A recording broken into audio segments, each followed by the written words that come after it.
here's the loose toy na re-review natin for today. This one is Marvel's Toy Biz Beta Ray Bills. As you can see nga, right now, meron tayo dito kasama niya na accessories niya. Check muna natin yung pinaka-accessories niya bago tayo sa main figure natin. Ito yung kanyang lawn here. Yun di ba ang tawag kay Beta Ray Bill? Wala akong ganong alam sa background nitong character natin na to.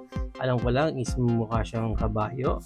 Pero ito yung pinaka-details ng hammer niya. Wherein yung color ng hammer niya, parang candy. Alam mo yun, yung copy ko na candy. Ganun eh. Parang natatakam tuloy akong isubo. Pero syempre, wag yung gagawin nyo kasi medyo malagkit na yung plastic nitong accessories niya dito. Although may tali din naman siya dyan sa ilalim. Nagdadagdag details din naman sa overall. Malambot, malagkit lang talaga yung weapon niya. Now, let's proceed na sa ating main figure, si Beta Ray Bill. Yan ang pinaka-itsura niya. Check muna natin yung details. Ganda rin yung pinaka-overall sculpt niya dyan. Yan yung face. Nice. Okay. Nice looking body. Yan yung pinaka-costume niya. Okay. Nice. Sa likod, ganito yung cape niya. Hindi ko sure kung bakit merong butas ito eh. Since loose na natin siya nakuha, I'm not sure kung meron pang ibang accessories na kasama other than itong kanyang hammer. Pero sa ilalim kasi yan, wala na rin. Wala nang any parang peg. Akala ko may peg na isusuksok dun eh.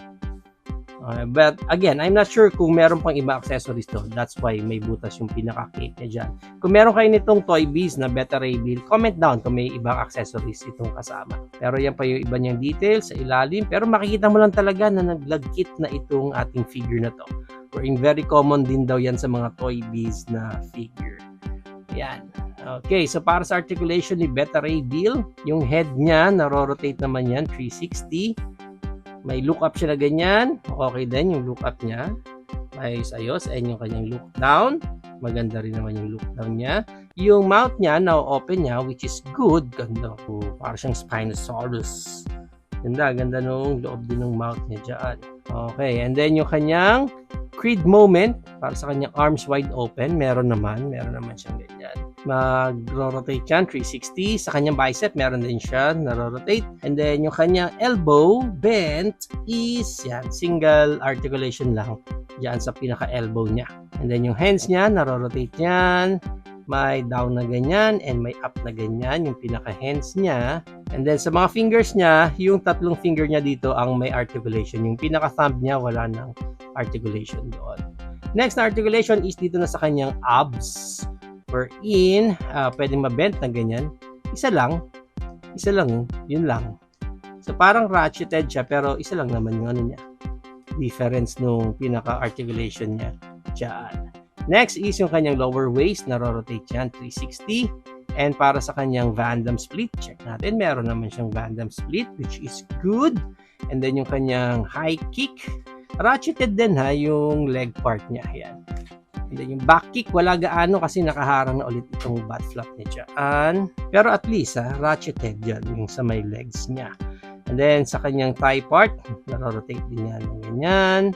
Yung kanyang knee bend, double jointed, meron sa taas and baba ng kanyang pinaka-knees, which is good.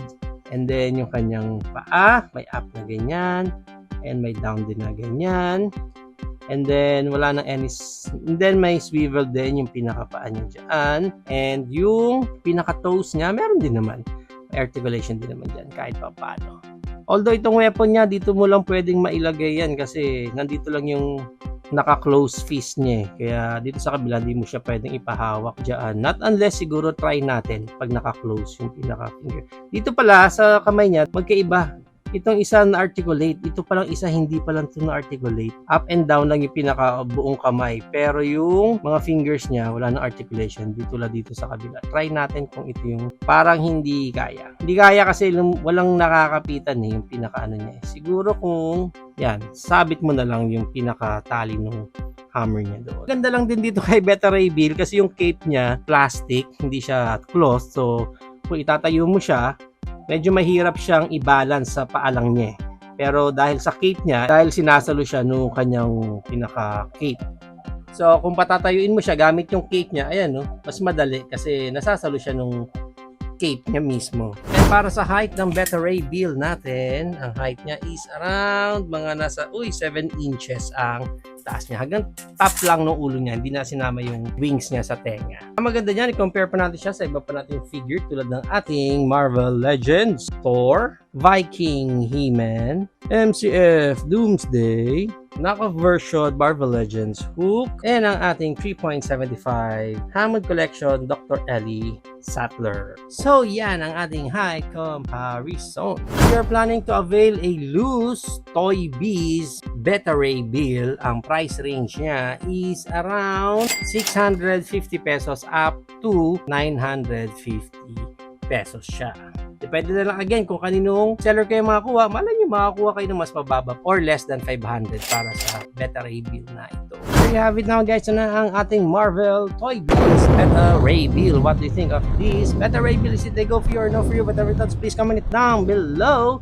But for me, the only problem lang na meron ako dito is yung pagkalagkit talaga ng plastic ng mga Toy Biz. I don't know kung bakit. Hindi rin alam ng mga ibang kakilala ko na toy collector. Pero pagdating daw talaga sa Toy Biz, parang pinaka-common sa kanila yung naglalagkit talaga yung plastic nila. Actually, yung iba hinuhugasan pa nila, binababad nila sa tubig. Pero ako, sabi ko okay na, hindi ko na siya hugasan. Parang siguro matatanggal na yung lagkit niya through time, kaya dahil sa mga alikabok. Pero ilang years na rin itong nakatambak lang dito sa akin. Pero until now, kahit naka-gloves ako, ramdam mo pa rin yung pagkalagkit ng plastic nila.